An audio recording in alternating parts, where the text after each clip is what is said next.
con textos de Carlos Colón y la impresionante voz de García Barbeito.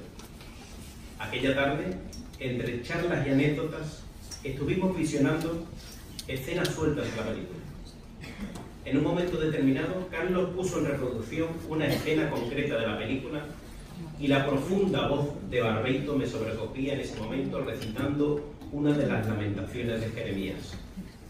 Oh vosotros, los que atravesáis el camino, mirad y ved si hay un dolor semejante al mío. Aquella lamentación del profeta se oía sobre una imagen de mi Virgen de la Amargura, como si fuese la propia María la que nos lo decía. Fue en ese preciso momento en el que me di cuenta que estaba ante el germen de la idea, el hilo del que tirar para construir mi cartel, representar el dolor de María, la amargura de una madre que acaba de perder a su hijo. Hablamos siempre de la pasión de Cristo, conmemoramos en la Semana Santa su sufrimiento, pero ¿acaso no sufrió María aún más y durante más tiempo que su hijo? Empezó a sufrir antes de su nacimiento, desde la Anunciación, desde la huida de Egipto, y continuó sufriendo tras la muerte de este una amargura que fue increciendo durante 33 años y que llegó a su clímax de dolor cuando a aquella mujer le entregan el cuerpo muerto de su hijo. Continuando mi búsqueda de una película, pasé a otra, La Pasión. En ella se ve muy bien ese sufrimiento de María, un sufrimiento sin extravagancias, sin lágrimas, casi en silencio, pero sobrecogedor. Hay una escena que destacaría entre todas. María, tras recibir el cuerpo inerte de su hijo, lo besa y, dejando de mirar su rostro, eleva su mirada y nos mira directamente a nosotros. Es una escena muda, sin diálogo. Al contemplarla, me vino a la cabeza aquel lamento de Jeremías que había escuchado en la película Amargura y probé entonces a unir esta escena con el recitado de Barbeito. Y ocurrió lo que van a ver a continuación.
Vosotros todos, los que atravesáis el camino, mirad y ved si hay un dolor semejante al mío.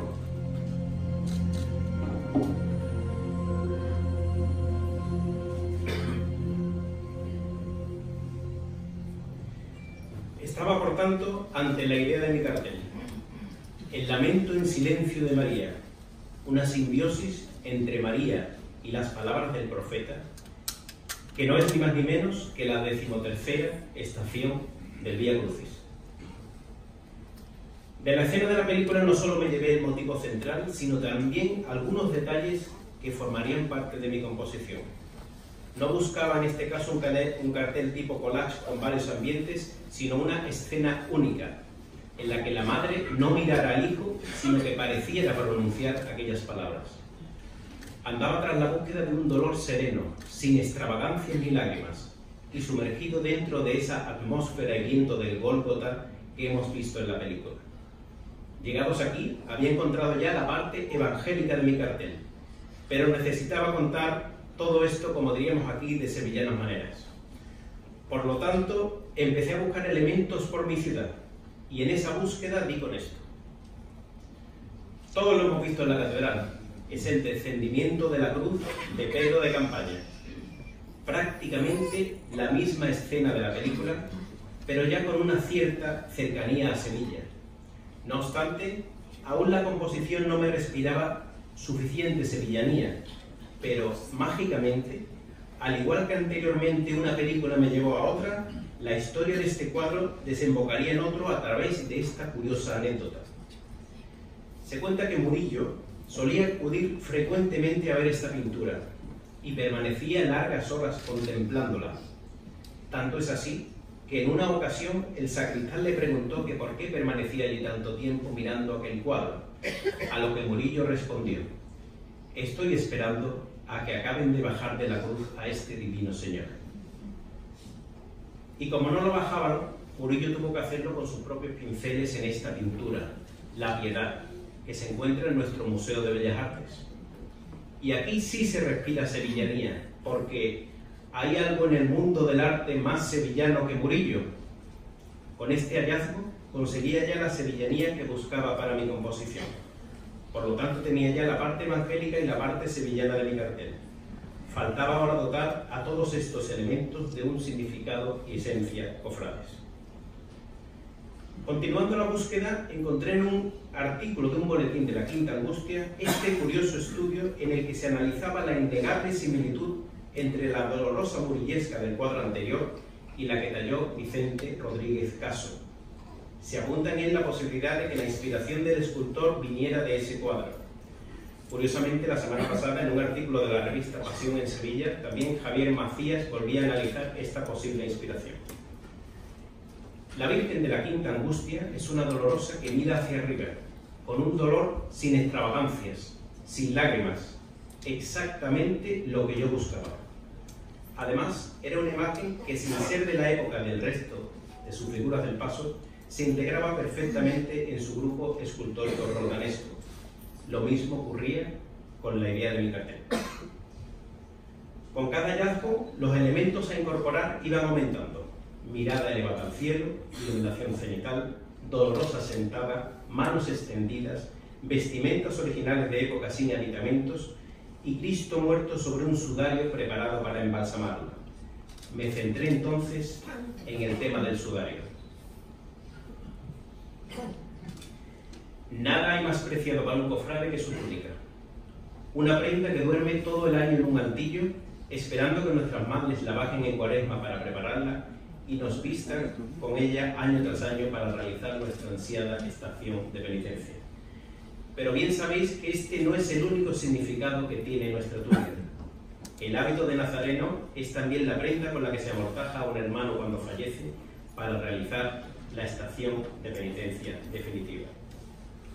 Por lo tanto, ¿qué mejor símbolo del sudario que nuestra propia túnica?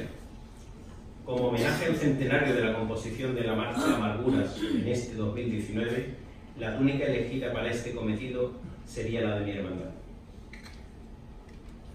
Ya con la Virgen de la Quinta Angustia en mi cabeza, me dispuse a crear una estructura en la que la Virgen apareciese sentada. Necesitaba crear un cartel en el que todos los elementos resultasen creíbles, que las telas cayeran de forma natural, que la luz que bañase a los elementos no fuera aproximada o interpretada, sino la luz real. Por lo tanto, debía construir físicamente la escena en la que, sobre el cuerpo de la Virgen, reposara a modo de sudario una túnica de la amargura. Vemos aquí el momento del montaje de la escena. Perdón por mis tintas.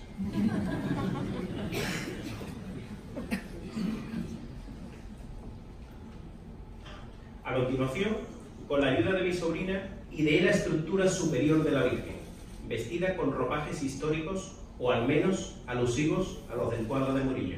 Esto es, un rostrillo blanco, un manto azul y un cuerpo rojizo. Una vez finalizada la estructura y teniendo clara la posición, ángulo e iluminación de la Virgen, pedí permiso al hermano mayor de la Quinta Angustia, don José Soto, para fotografiar a la Virgen. Desde aquí quiero agradecerte, querido José, el que me abriera las puertas de tu hermandad.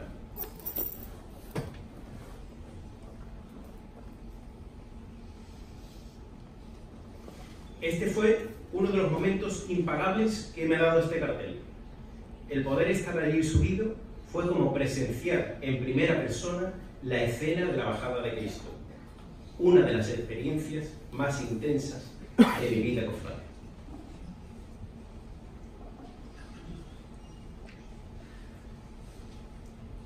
El resultado de aquella inolvidable sesión fotográfica fue este: una mirada hacia arriba, una expresión doliente, un rostro bañado por una luz cenital y las sombras colocadas exactamente donde yo las necesitaba. Utilizando entonces el material anterior del ropaje de mi sobrina, solapé ambas fotos, dando como resultado la estética con la que aparece la Virgen en esta obra. Quizás una de las novedades de este cartel es la fusión de titulares de hermandades distintas para formar una única escena. La intención de ello ha sido para poder hablar pictóricamente de algo que en la mayoría de los casos existe y en la minoría de ellos debería de existir: la concordia y buenas relaciones entre hermandades. Muchos ejemplos de estas buenas relaciones hay en nuestra Semana Santa.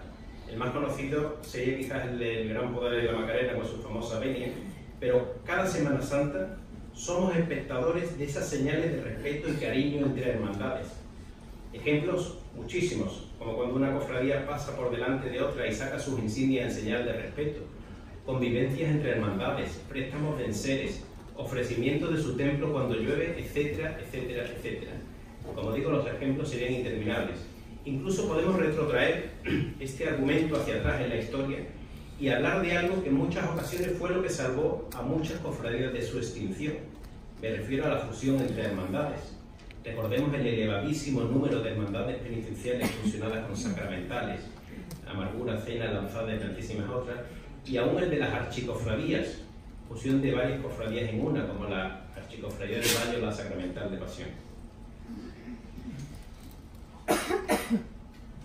El Cristo de la Caridad de Santa Marta fue un serio candidato desde el principio. No tuve que estudiar mucho, ya que fue unir estas dos figuras en un boceto y sorprenderme con una maravillosa simbiosis, tanto estética como emocional, que funcionaba a la perfección. Es algo muy curioso que estas dos imágenes pertenezcan posiblemente a los dos misterios más impresionantes de Sevilla y que a las dos se le quitara la Virgen original y se la sustituyera por la de otro autor. Y como ocurrió con la Quinta Angustia, en San Andrés me esperaba otro de los momentos que me ha regalado este cartel. Quiero agradecer desde aquí tanto al hermano mayor de Santa Marta, Antonio Tábora, como a Manuel Heredia, su prioste, la hospitalidad y la ayuda recibida para la realización de mis fotografías. Nunca olvidaré, mientras viva, la sensación que tuve cuando se apagaron las luces de la iglesia de San Andrés. En la penumbra, ante el Cristo de la Caridad, tuve la sensación de que estábamos ya en el sepulcro y de que yo era testigo de primera fila del entierro de nuestro Señor. Creado el mensaje central, solo restaba potenciarlo, con elementos que ayudasen a su comprensión. Como dije anteriormente, quería dar sensación atmosférica de viento en la escena, y para ello me serví del vuelo de las telas del sudario de la cruz y del manto de la Virgen. Para estudiar su movimiento, grabé a cámara lenta estas dos telas. Aquí vemos un ejemplo del trabajo con el sudario y el resultado final. Y para el manto, y como homenaje y agradecimiento a Murillo, que al fin y al cabo es uno de los inspiradores de mi cartel, quise poner el típico manto murillesco de las Inmaculadas. Aquí vemos la misma técnica utilizada con las telas del sudario. Grabación a cámara lenta para ver los efectos del viento y de la luz sobre el manto y el resultado final.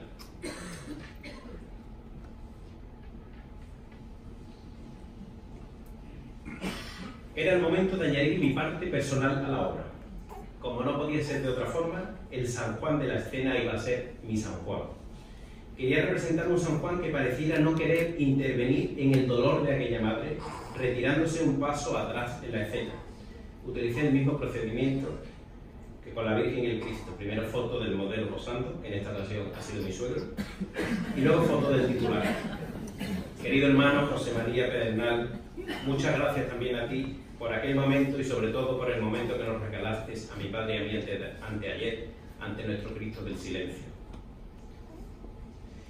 Aunque he querido prescindir de aditamentos en mi cartel, no he querido olvidar que en Sevilla nuestras vírgenes llevan siempre corona o diadema. He querido pintar las letras de Sevilla en dorado y en forma curva para construirle a la Virgen con ellas una corona. Una corona hecha con la mejor alhaja. ¿Y qué mejor alhaja que una joya como Sevilla? Este detalle lo hago en homenaje a otro de los actos que nos esperan en este 2019, la coronación de la Virgen de los Ángeles de la Hermandad de los Negritos. No quiero finalizar sin comentar un poco la parte técnica.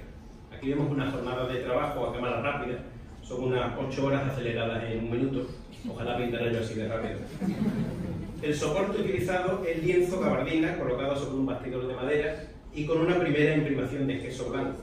A este queso le suelo agregar un color de fondo intermedio, ni oscuro ni claro, en este caso es el color caldera.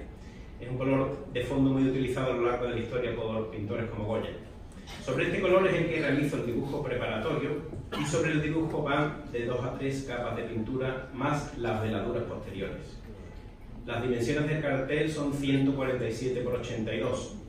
Esta relación entre el alto y el ancho no es al azar, tiene un porqué y es para que pueda cuadrar completamente con la pantalla de los dispositivos móviles que son hoy día los medios más comunes en los que se difunden estas imágenes.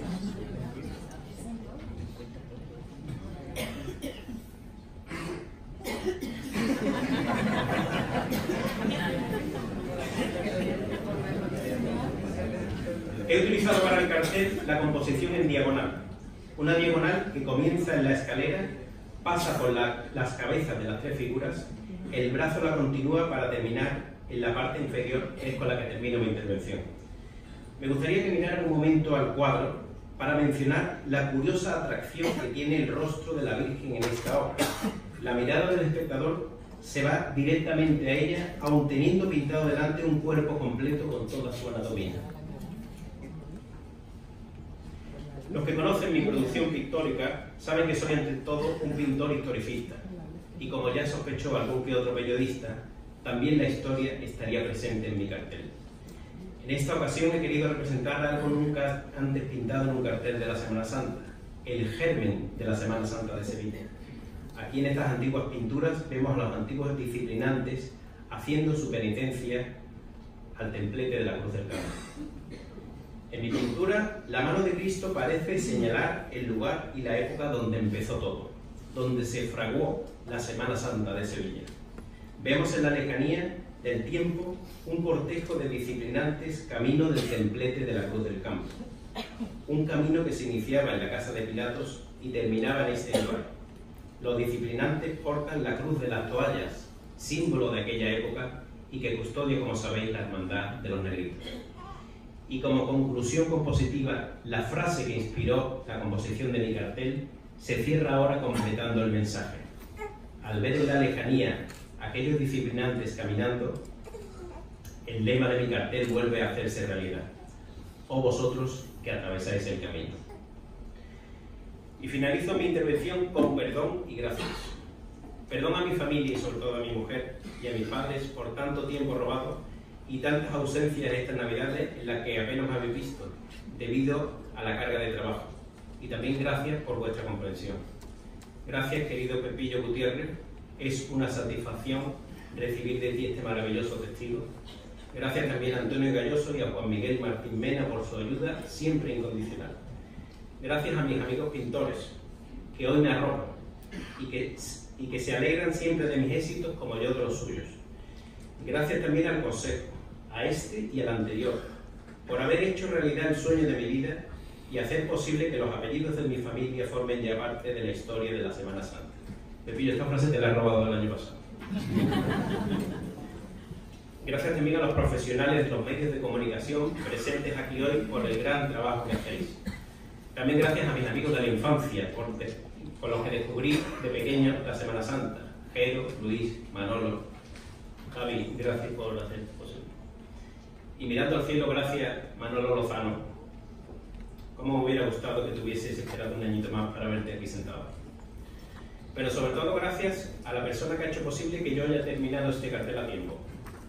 Una artista completa con la que comparto mi vida y de la que aprendo cada día. Irene Nada de esto hubiera sido posible sin ti. Han sido 3 meses para sacar adelante 4 pinturas y una hija que prácticamente nos acaba de llegar y que hoy está viviendo el primer acto cofrade de su vida. Este cartel no es solo mío, es tuyo también. En él está tu ayuda diaria, tus ánimos, tus críticas siempre constructivas que me ayudan a evolucionar, tu paciencia, tu cariño, tu comprensión. Por lo tanto, y lo sabes porque está escrito detrás, este cartel va dedicado a ti.